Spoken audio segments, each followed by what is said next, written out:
Avec le Maroc, le Sénégal reste sans conteste l'une des sélections d'Afrique qui attire le plus de binationaux. En effet, au fil des années, le pays de la Teranga a su bâtir un projet sportif très attractif. À force de travail, de patience, une formation très solide et quelques infrastructures dignes des standards internationaux, le Sénégal est aujourd'hui cité parmi les modèles de réussite sur le continent. Dans le top 20 du classement FIFA mondial, champion d'Afrique dans presque toutes les catégories. Des seniors au U17 en passant par les U20, le beach soccer et les locaux. Un stade moderne, flambant neuf, inauguré en 2022, l'un des plus beaux bijoux d'Afrique, le stade Maître Abdoulaye Wade. Sans oublier d'autres grands stades du pays qui en sont à leur dernière phase de rénovation. Le football sénégalais progresse à pas de géant. Grâce à ces progrès notables, le Sénégal arrive même à arracher de jeunes joueurs à fort potentiel à de grosses sélections européennes. L'exemple le plus éloquent, c'est Assane Diao, la pépite hispano-sénégalaise de Como en Italie qui a snobé l'Espagne pour rejoindre le Sénégal. Alors qu'à 20 ans seulement, rien ne pressait, il pouvait tranquillement jouer la montre, continuer à progresser et attendre tranquillement l'appel de la Roja. Mais sans calcul, il a décidé d'opter pour son pays natal. Un choix qui avait fait énormément de déçus en Espagne, avec notamment le média Marca qui crie carrément au vol. Pur produit de la formation belge, cité parmi les meilleurs latéraux de la Jupiler Pro League belge, Ilaï Camara a lui aussi choisi le Sénégal, alors que les portes de la sélection des Diables Rouges commençaient petit à petit à s'ouvrir. Sans oublier Yvan Diouf, portier du stade de Reims, qui avait donné un avis favorable à Pape Thiaw, tout en sachant qu'il ne sera pas directement intronisé numéro 1. Mais comment le Sénégal arrive-t-il à attirer autant de binationaux de qualité ces dernières années? C'est la question à laquelle Footgal Sentis vous apportera des éléments de réponse.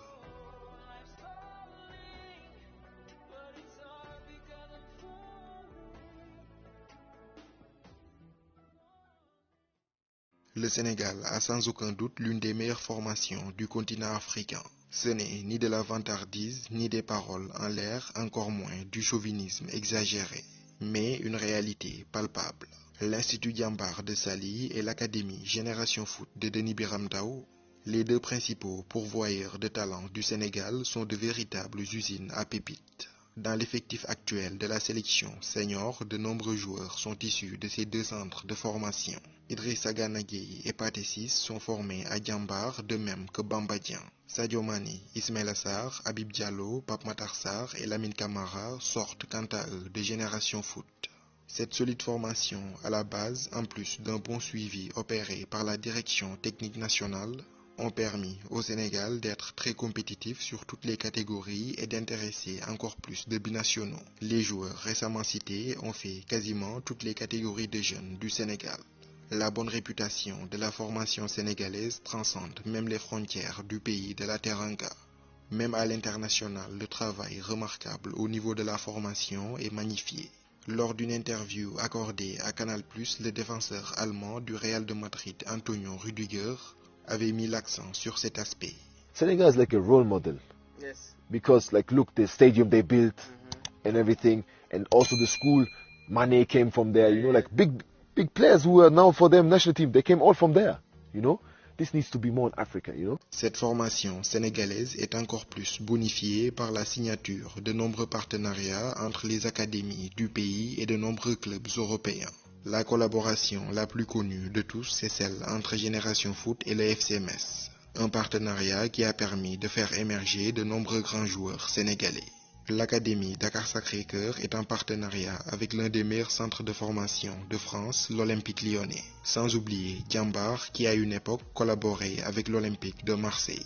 C'est d'ailleurs dans le cadre de ce partenariat que Bamba Dieng avait rejoint l'Olympique de Marseille, avant d'être l'une des grandes révélations de la CAN 2022 remportée par le Sénégal. Ces partenariats sont les plus connus, mais pas les seuls. Même les académies les plus modestes ont souvent collaboré avec des entités européennes. Espoir de Guédiawaye, une académie située dans la banlieue dakaroise, a été en partenariat avec l'AS Saint-Étienne. Le club de Challenge FC et le stade brestois 29 ont collaboré pendant 3 ans. Bisport Academy est quant à lui en partenariat avec le FC Barcelone. Enfin, l'ex-international sénégalais détient les propriétés du club d'amitié FC. En même temps, Demba Ba est également actionnaire à l'USL Dunkerque, une formation de Ligue 2 française, ce qui facilite très souvent le lien entre les deux clubs tant au niveau de la formation que du placement des joueurs.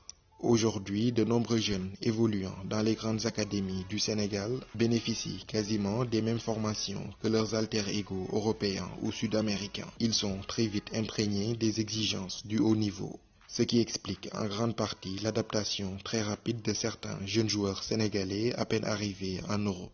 Cette qualité dans la formation, elle se matérialise surtout dans les compétitions de jeunes en Afrique où le Sénégal se montre intraitable ces dernières années. Chez les juniors, le Sénégal, c'est 4 finales consécutives lors des 4 dernières participations à la CAN des moins de 20 ans. En 2023, en Égypte, avec un effectif composé à 100% de jeunes formés au pays, les Lionceaux, amenés par Malick Daf, avaient marché sur l'Afrique. 6 victoires en 6 matchs et un titre incontesté de roi d'Afrique. En Algérie, le Sénégal avait aussi remporté haut la main la Coupe d'Afrique des U17, amené notamment par des pépites issues des centres de formation sénégalaises comme Amara Diouf de Génération Foot, Fallou Diouf qui évoluait à l'époque à Bisport et Yaya Djemi de Djambar. D'excellentes structures nationales qui font leurs preuves dans la formation, combinées à des partenariats de plus en plus nombreux, ont permis au Sénégal de former un vivier de talent juste immense pour un si petit pays. Cet énorme vivier de talent lui a permis d'avoir des sélections bien compétitives. Et cette compétitivité a attiré de nombreux talents issus de la diaspora. Car au-delà de la fibre patriotique qui peut l'animer, le binational est surtout en quête d'un bon projet de sélection qui lui permettra de briller à l'échelle internationale indépendamment de ses performances en club. 19e au classement FIFA mondial, candidat au titre de champion d'Afrique à chaque édition, et désormais habitué à jouer les Coupes du Monde, ce Sénégal est complètement différent de celui des dernières années. Sans oublier les 2 finales de CAN consécutives dont une gagnée en 2022. La nouvelle génération sénégalaise issue de la diaspora a grandi en regardant la sélection performer. Cela renforce forcément leur intérêt pour le Sénégal. Ces propos de Bafétimbi Gomis, ex-international français d'origine sénégalaise, illustrent parfaitement le changement de cap du Sénégal. J'ai fait mon choix, c'était mon histoire, mon chemin avec les Bleus. Mais j'ai toujours eu ce côté sénégalais en moi. À l'époque, si ça avait été le Sénégal d'aujourd'hui, ma décision aurait peut-être été différente. Fin de citation. Dans le passé, de nombreux binationaux comme Demba Ba, Moussa Sow et Issi Ardia avaient fièrement arboré les couleurs du Sénégal. Mais Kalidou Koulibaly reste un exemple très marquant. En 2015, alors que le Sénégal enchaînait les mauvais résultats, il avait été l'un des rares binationaux à croire au projet. À l'époque, c'était un jeune joueur en pleine ascension en Italie du côté du Napoli. Cité parmi les défenseurs les plus prometteurs de la planète et surtout suivi de près par un certain Didier Deschamps.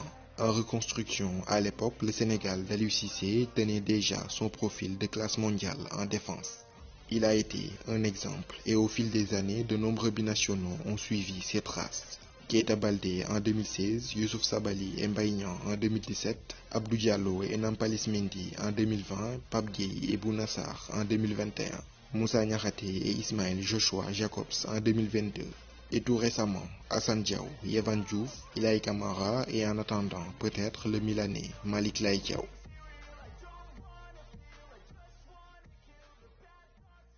L'attractivité du Sénégal réside surtout dans sa réputation. Tous les binationaux qui ont été en sélection sont unanimes.